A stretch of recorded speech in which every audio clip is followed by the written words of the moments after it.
The rumbling is here, and with it, EREN has brought hell to Earth. Attack on Titan Season 4 Part 2 Episode 5 was a highly anticipated one. We've all been singing the opening theme song for weeks now, and finally, the rumbling has come.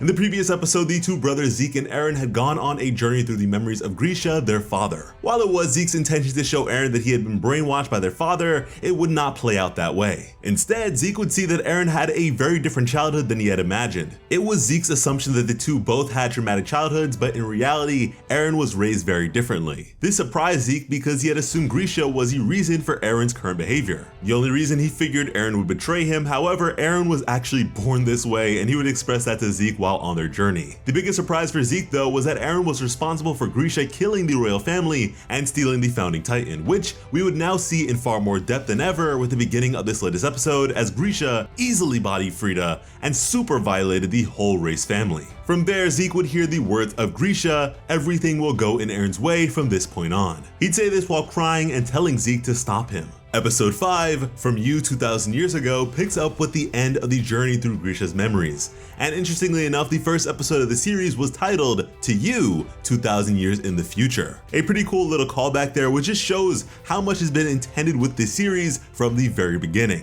Abruptly, the sequence of memories would now end after Grisha's pleading. This was premature as Zeke hadn't seen it to the end where Grisha was eaten by Eren. Zeke lost control. Despite being in chains, Eren would now stand over Zeke in a position of power, as it set in for Zeke that this was all according to Eren's plan. Now knowing the Attack Titan's true abilities, Zeke was able to put it together that Eren could influence the future by showing specific memories that would fit his narrative. With only a piece of the picture, Grisha, and really anyone, could be influenced to a certain direction, and Eren took advantage of that. It was something from the future that Eren showed Grisha to convince him to steal the Founder's power, despite being unable to use it. Like we pointed out with the previous episode breakdown, Grisha had no idea that he wouldn't be back to show Eren the contents of the basement when he left, and had no idea that it would be the very last time he would see his family. Again, still towering over him, Eren would express his gratitude for being taken to this point by Zeke, because if he hadn't shown him Grisha's memories, this wouldn't have been possible. Zeke's plan to save his brother ultimately backfired. With a look of fear and confusion, it would settle in again for Zeke that it would be Eren who gets his way, not him, according to Grisha. For Eren, it was 4 years ago that he saw his future through his father's memories. Zeke was horrified hearing all of this and was now desperate to prevent the worst from happening. While everyone else was happy and content, Eren knew the inevitability of what was to come and has been preparing all this time. And in that, it is a bit saddening to think that a character so entranced by the prospect of freedom has been bound by the flow of time in this way. From the moment he received this information, Eren ceased to be the character we once all knew him to be. Zeke would now yell out to the Founder his command to sterilize the subjects of Ymir forever. With that, the Founder would begin to walk away, beginning the execution of this command. Eren was shocked. Zeke would then state what should be clear to everyone by now, that Eren doesn't know the full future. And considering inheritors of the Attack Titan see the future by way of those who hold the power after them, a peculiar inference is to be made here. Eren is the final Attack Titan. And in that sense, you may also say that he stands to be the only one with the greatest liberties over his own future. And yeah, now in a horrible predicament, still chained, Eren would begin painfully screaming as he tried to free himself from his chains in an attempt to stop Ymir somehow. The horrifying screams would go on as Ymir got closer and closer to executing Zeke's command. Eren, through sheer willpower and desperation at the cost of a finger, would free himself from the chains and begin running after Ymir. Running with all his might, Eren would catch up to her, as Zeke would say it's pointless. No one can stop Ymir once she begins moving. And as Eren reached Ymir, we would get a flashback, one which included a familiar duo, that of Historia and her older sister, Frida. Here, while cleaning her face, Frida would tell Historia to be more ladylike, and the reference point for such a thing is made to be the woman in the book Historia is reading, what is ultimately a depiction of Ymir, a watered down and romanticized telling of what was truly a horrific story. From there, we would have Ymir as a young girl in her village, a village that would be besieged by a marauding clan of brutes. They burned everything to the ground, slaughtered many, and enslaved the rest. There was no mercy in their actions whatsoever. They cut out the tongues of their new slaves as to deny them speech. Slaves aren't to be heard, nor are they to converse. A really gnarly process which Ymir was also subjected to, unfortunately. Now, as a slave, there is a moment in which Ymir observes the king's marriage. Here, his new wife is very pretty, cherished, and has the most beautiful flowers in her hair. This is important for later. There would be an incident where a pig escaped, leaving a slave to be blamed. The king demanded one of the slaves confess to the wrongdoing, but was met with silence until he announced the punishment, which would cause all of them to lose an eye, so cruelly expressing that slaves have no need for two eyes, which should clarify the utter disregard for human life expressed by these people, that in this society, slaves were less than livestock. Upon hearing this, fear would come over the slaves and they would all point at Ymir to be the one that is guilty. A depiction we had previously received with the final season trailer, which has now been overhauled to be a lot more visually appealing. Ymir, seeing the predicament she was in, was hesitant but ultimately did not resist and accepted the blame. With this, she would be freed, and for them, the free must fend for themselves, and so Ymir would be hunted for sport. And during this, she would fall after being shot by arrows and look at a beautiful flower, now defiled by her blood. It was tainted and ruined, and this, as opposed to all that she had experienced previously, made Ymir cry. She wanted to be admired, she wanted to be beautiful, but here she is faced with the reality that she will never be those things, and it is incredibly painful. However, she would soon have an opportunity to enter the base of a great tree, a tree which would come to be later represented by way of the paths. From here, Ymir would fall into a greater body of water where she would sink and begin to drown. And this is when a strange creature approached and made contact with her. And these depictions in particular are very heavily inspired by Norse mythology, as Titans in general are as well. This tree happens to be the world tree Yggdrasil, whereas this virtually parasitic creature that attaches to her is Nidhogg, a serpentine creature which gnaws away at the world tree.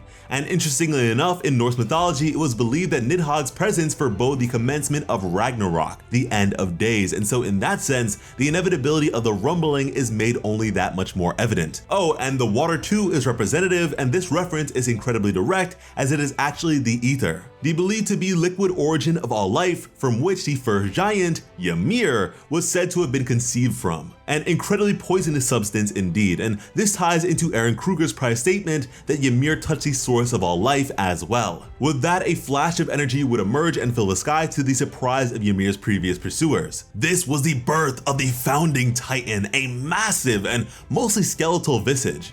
As the founder, Ymir's form, being mostly composed of bone, emphasizes her role as a framework for all to come later, as well as a lack of identity herself. With every visual of the character, her eyes aren't so clear. Eyes are believed to be the windows to the soul, and as a character so lacking in self-identity, Ymir and all those in her story lack such things, just as her Titan lacks proper facial features. But yeah, this strange giant creature would rise up, and we'd later cut to Ymir again being with the king. And this is honestly pathetic. Ymir at this point has all the power in the world. If she wanted to exterminate all life on Earth, she could. If she wanted to rule the world, she could. If she even just wanted to kill her captors, she could, but instead, she returns to enslavement, seeking acceptance, all while dropping to her knees before her lessers.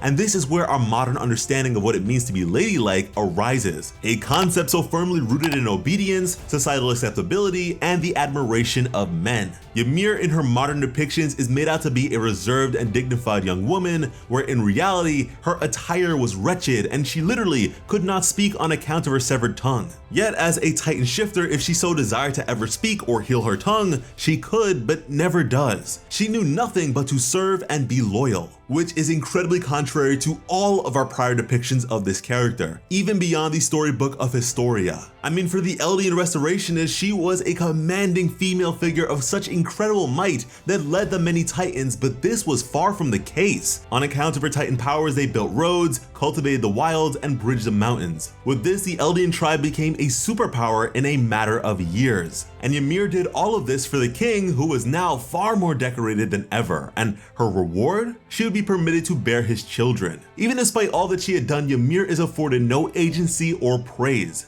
She is the most powerful being in existence, yet is still treated as an inferior and never once resists this, which should most definitely exemplify the horrific ramifications of enslavement upon the human psyche, something passed down through generations even now, as we have people like EREN who so desperately crave freedom to this day. Ymir is the Eldian king's weapon against their Marleyan enemies, which shows just how long-lasting the beef between these two tribes happens to be. Ymir would go on to have 3 daughters, children that the Walls Maria, Rose, and Sina would be named after, by the way, which the lifeless Ymir had no reaction to, and this was the same as always for the most part. The growth of their civilization was immense, from a small village to a nation, but for as many children as she had, Ymir never received the attention the king afforded to his wife. Ymir bears and tends to these children all by her lonesome, which is most definitely a proper depiction of the times, yet even still, there are no shots with them all as a family. That is, with the exception of Ymir's very last living scene, one where she sacrifices her own life for that of her abuser. And as she bled out, the king certainly did not thank her. He simply told her to get up, refusing to believe that such a blow would end her life, but it did. All the while, the king here still only refers to her as a slave, despite her giving birth to his children and helping his nation so greatly. This next part is very disturbing, but then again, the whole story of Ymir and Attack on Titan in general is to some degree. The king, desperate to have Ymir's power passed on, would command his children to eat the raw remains of Ymir, their mother. On his deathbed, he would command them to bear children to continue passing the power on, furthermore commanding that once his children die, they were to be fed to his grandchildren, a cycle to be repeated from generation to generation, what ultimately gave way for the creation of Titan shifters.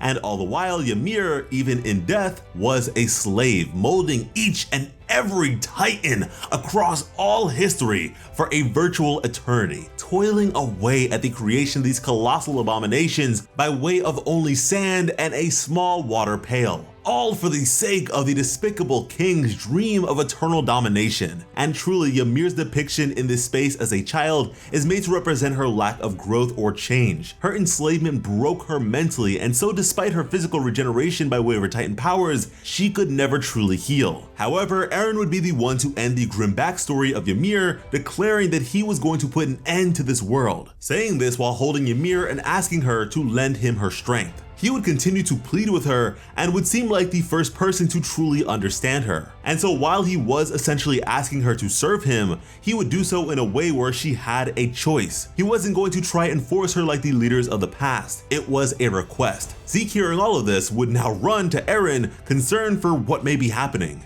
EREN would tell her to now choose whether to stay in this place forever or end all of this. Zeke's lifelong plans were in trouble. Everything was falling apart before his very eyes. He would then again tell Ymir to fulfill his wish immediately. He would remind her that he is a descendant of the royal family. During this, EREN would ask Ymir if it was her who led him here. He would tell her that she has been waiting 2,000 years for someone. And in the end, Zeke would kind of help EREN. He acted as a counter, a reminder of how things have always been. There was always a royal giving commands to her, using her as a slave. Zeke was trying to do this too, compared to EREN, who was warmly holding her, speaking to her, and simply asking her to make a choice. Ymir was overwhelmed and tears would flood her eyes as Zeke drew closer, her pupils now for the very first time being made visible, representing the return of her soul. This is the strongest expression of emotions that Ymir ever displays, from which point, as if it were the flip of a switch, suddenly it would happen. A new spine-like structure would attach Eren's head back to his body,